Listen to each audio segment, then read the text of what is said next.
m'appelle Thomas Carcin, j'ai 41 ans. J'ai repris le Clos de l'Élu il y a maintenant 9 ans avec mon épouse Charlotte. C'est un domaine qui est situé à Saint-Thomas-le-Munier, donc on est au cœur de la vallée du Léon, à 25 km au sud d'Angers, sur des terroirs de schiste, une partie de l'Anjou qu'on appelle l'Anjou noir. Nous cultivons la vigne en agriculture biologique et biodynamique. Donc voilà, pour nous, c'était très important de cultiver la vigne sous cet angle-là. On n'utilise pas de produits chimiques, on travaille en cave comme en cuisine, c'est-à-dire avec des manières douces, et on utilise autant que possible nos sens, c'est-à-dire notre nez, le palais, et ce sont nos outils qui nous servent à prendre des décisions. Alors, le métier de vigneron, c'est un métier qui fait appel à la fois des connaissances scientifiques et techniques. On produit du raisin, un certain type de raisin, des raisins qu'on appelle des raisins de cuve, à la différence des raisins de bouche. Et avec ces raisins de cuve, on le transforme en vin. On élève le vin, on le conditionne et on le commercialise. Donc c'est un métier qui est très complet. En plus de ça, il faut être un bon gestionnaire. Quand on est vigneron, il faut être capable de gérer une petite économie d'entreprise à long terme.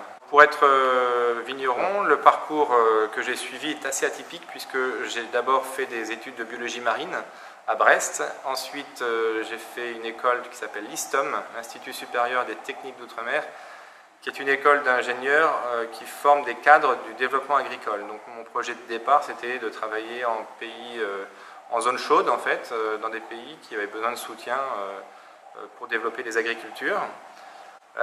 Et mon projet a été transformé avec différentes rencontres. J'ai, comme beaucoup d'étudiants, fait des vendanges en Bourgogne. J'y ai rencontré un œnologue qui m'a branché sur le métier de vigneron.